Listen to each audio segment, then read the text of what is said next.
Hello all. In this session we will be discussing in detail about the principle of superposition. In the previous class we have defined the stress, we have also discussed about the strain, and we have derived the equation for the change in length happening on a material when a load P is applied.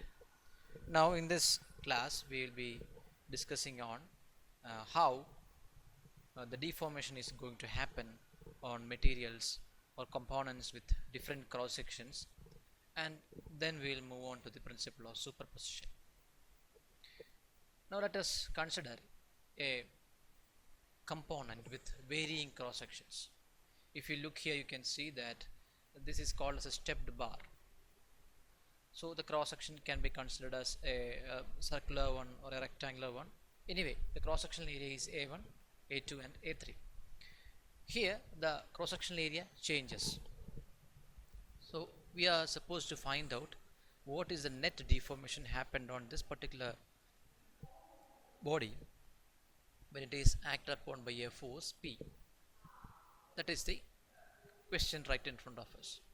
So here we have to understand that since it is, or it can be segregated into three different areas, we can add up the deformations on each section to get the net deformation. That means the total deformation on the body is nothing but the summation of deformation on each section. So we have already learned the equation to find out the change in length as PL by AE. P is the applied load, L is the length of the member, A is the cross sectional area of the member, and E is the Young's modulus of the member. So applying those equations, we can easily find the change in length happening to the first section, and using the same equation we can find out the change in length happening to the second section, and finally the third section. So adding these together will give you the net deformation. This is how we can easily find out the stress variation, deformation happening on a body. Now if you want to find out the stresses happening in the body, it's very simple, because you know the change in length here, you know the original length, you know the Young's modulus, and stress can easily be calculated. So sometimes in the question they will give a cross section like this, and they can ask you the total deformation, or they can even ask you the stresses acting on the varying cross section. So in order to find out the stresses, we will first find out the change in length. We have the initial length, we can find out the strain, and thereby we can find out the stress value. So it is a very simple method. And when we consider the deformations, usually the change in length in tension, that means if the length increases, that is considered as positive, and if the length decreases, that means compression, it is considered as negative. So this sign convention also you have to note down. So here everything is in tensile tension, so the total length is going to be the tensile elongation happened on the first body together with second added with the third.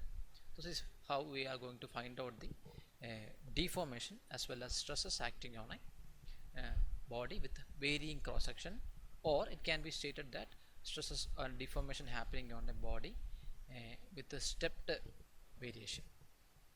Now let us see what if, or what is the deformation and stresses happening on a body with varying, uniformly varying cross section. See, if you take a tapering circular bar like this, the diameter was d1 here, the initial diameter d1 here, so the diameter was d1 here, can be called as d1, and the diameter at the other portion is nothing but d2. So over the length L, this diameter has changed uniformly from d1 to d2. That is a very important thing that you have to note down when you learn the uniformly varying cross section. This variation is uniform, a linear variation. So by a linear variation, the diameter d1 has changed to d2. So when we do the proper derivations, we can get the deformation equation as PL by pi e into d1 d2. So this is the equation that can be used to find out the change in length of a uniformly varying cross section. So PL by AE is no longer valid for the uniformly varying tapering circular bar. That is not applicable here. So it has to be PL by pi E d1 d2. Now similarly, if you take a rectangular cross section, this is also possible. You have a rectangular cross section number and the variation is from A to B. The change of or the thickness or the length over the length L, the height A has changed to uniformly changed to B. Now if we do the proper derivation, which is not mentioned here, anyway, if you go for the proper derivation, so dl we can obtain it as PL divided by T into E into A minus B into ln A by B. This is the log to the base E, A by B. So T is the thickness of the rectangular bar. So these two equations, they are something different from the one which we have learned in the previous session.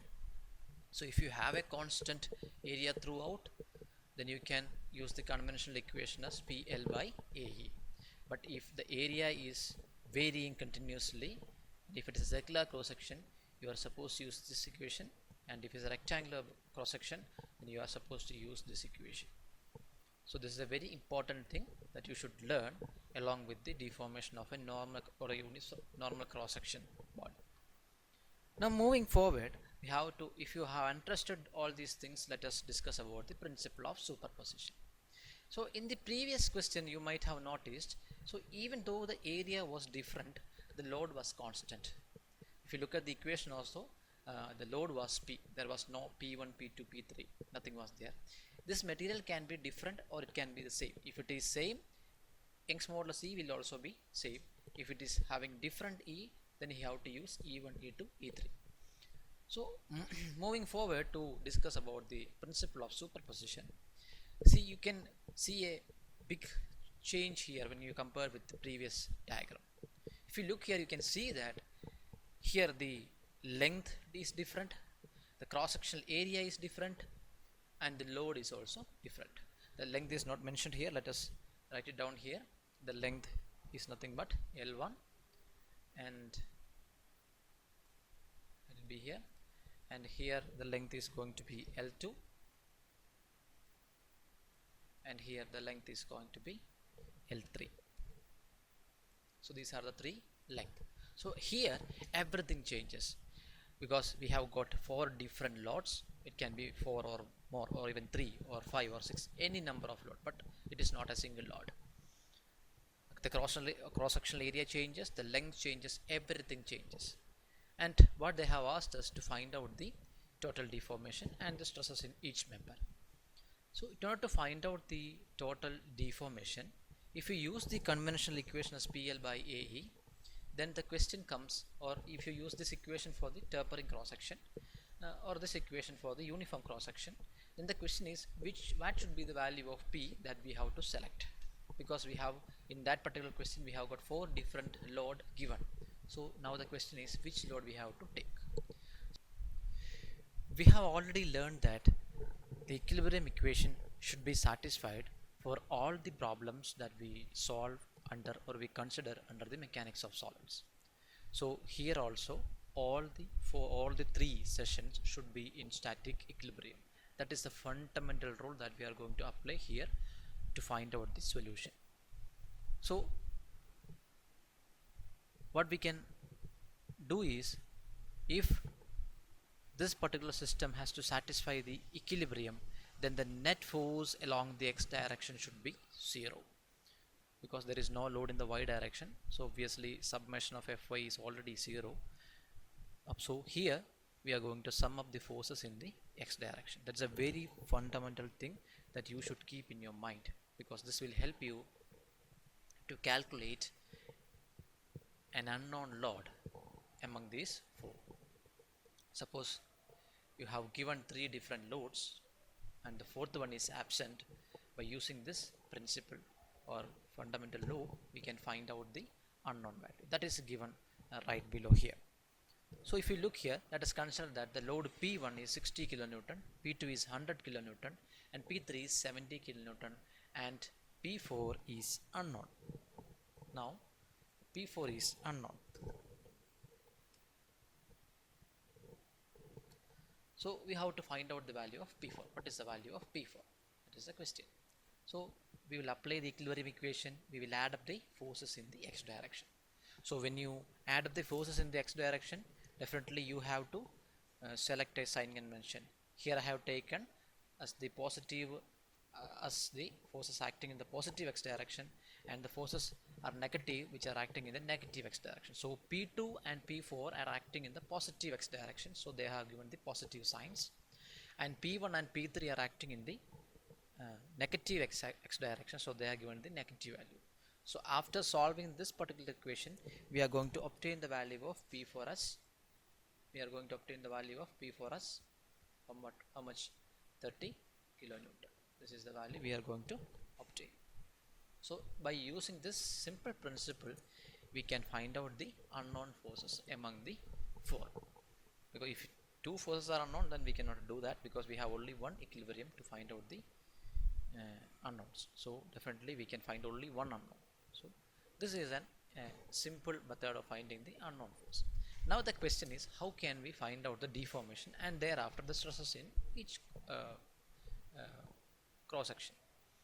So first thing that we can conclude here is that the section 1 and section 3, these two sections are of uniform cross section. There is no change in the area A1. But here actually there is, you cannot clearly give a area here, that is written wrong here. We will strike it out. So there is no area, cross sectional area, constant area A2 here. I have given that purposefully, because otherwise you may get confused about the area A2. So here there is no cross sectional area. It is having a cross sectional area, but we cannot say that the cross sectional area is a particular value, because that cross sectional area is changing from some A2 to A3. So there is no cross section. We cannot directly take a cross sectional area here. Now and so this is the second section is nothing but a uniformly varying section. So definitely you have to use the equation dl is equal to 4pl divided by pi d1 d2 to find out the deformation of the middle section. The other two can be solved by using the equation pl by ae. Now let us see how the solution has to be carried out. So in order to complete the solution, the only thing that you should have in your mind is that all these three sections should be in static equilibrium. That means the net force should be equal to 0. Net pull or push on the body should be equal to 0. Now let us discretize this system into three components and we will analyze it. So look here. So if you take the first cross sectional area A1, you can see that on the left hand side you have a force 60 kilonewton. And if you take the right hand side, you have three forces, 100, 70 and 30. So you kindly add all these forces together. What's the value you're going to get? 100 plus 30, 130 minus 70, that is going to be 60. That means the net pull on this body is to this direction, and the value is nothing but 60 kilonewton. That has to be 60 kilonewton, right? This we have already learned, because in the initial first session I have described the equilibrium condition. So if it is 60 over here, then the other side also should have 60. Then only this particular section will be in equilibrium, and that is satisfied here. So if you sum up the force, 100 plus 30, both are in the positive x direction, and 70 is in the negative x direction. So 100 plus 30 minus 70 will give you the value as 60. Okay, if you find it confused when I say right hand side or left hand side, I can give you a better option. So if you take a section, you divide the section centrally. Then you consider the right hand side and the left hand side. That is very easy. Here also you do the same approximation. You divide it centrally, and the forces acting on the left hand side, summation is how much? 100 minus 60 is going to be minus 30. That means here a net load of minus 30 is acting in the positive x direction, and here 70 is in the negative x direction. So minus 70 plus 30, it was going to be minus 40, and this is going to be acting in this direction. So the net load is how much? 40 kilonewton, which is compressing the central member. And if you take the third section, there also you divide the section centrally and you carry out the analysis as left hand side force is equal to right hand side force. So the net value is going to be 30 kilonewton tensile. So this is a simple way of analyzing a system. And what we are going to do here, right now we have discretized our system into 3 different components, and we have analyzed these 3 separately, and we have obtained the load on each section. And we have noticed that the load on these 3 sections are completely different. They are not the same. They are the nature is also different. If you take the first section, the load is 60 kilonewton. It is in a tensile form. If you take the second section, the load is compressive in nature. If you take the third section, then the load is again in a tensile manner. So right now we have concluded, or we have found the stress loaded acting on the each cross section. Now we can use these particular loads as P1 L1 divided by A1 E1, and here we can use 4P2 L2 divided by pi E D1 D2, and here we can use again P3 L3 divided by A3 E3, right? But the problem is that we have can separately find the values of deformation as DL1, DL2, DL3, and the total deformation is the summation of all these 3. So please don't add the deformation blindly, because when you add something up, when you find the net summation, there should be a sign convention. So what is a sign convention? I have already mentioned that the tensions are considered as positive. Change in length, tensile pull are positive and compressions are negative. So if you look here, we can say that the first one is elongating, second one is compressing, and third one is elongating. So the total deformation has to be the sum of elongation minus compression. That is being given here, DL1 minus DL2 plus DL3. That's a very important thing. So please don't add blindly. You have to give the corresponding sign convention. And please don't conclude anything blindly. The reason why I tell you this is that, so always the center portion will be in compression, or always it has to be in tension. Please don't make any kind of conclusion like that, because it is purely depending upon the load or the nature of load that is acting on the system. If the load is changed here, or the direction is changed, you can have 2 compression section body, and the third one can be a tensile one. There can be a system like that, or even 3 members can also be in compression. So please don't conclude blindly. You kindly conclude. If you want to conclude something, it should be based upon some solid principles. So right now we have added up all these superposition or principle, and we have so all these deformations, and we have find the total deformation. So this method is called as the principle of deformation. Principle of superposition, not deformation, principle of superposition. So in simple words, how we can define a principle of superposition? It's very simple. Principle of superposition states that the net effect on a body is equal to the algebraic sum of the effect of individual sections or individual forces. So it is a very simple thing. If you have a system, if you have a different type of loads acting on it, and you are going to discretize it into different sections, and you are going to analyze each one separately, and you are adding up everything together to get the total effect, and that method is called, or that principle is called as the principle of superposition. It's a very simple thing. So kindly try to do this example. You try to work out this example, and this cross section can be anything, any kind of variations can be there in this section. And also when you substitute it, kindly make sure that the unit should be same, because the load is given here in kilonewton. So when you substitute into the equation, it has to be in newton, so you have to multiply 100 along with this load. So such kind of conversions should be taken into account when you substitute these values into an equation. That's how you have to solve the a problem. So kindly solve this question, and we will meet in the next session with another topic. Thank you all.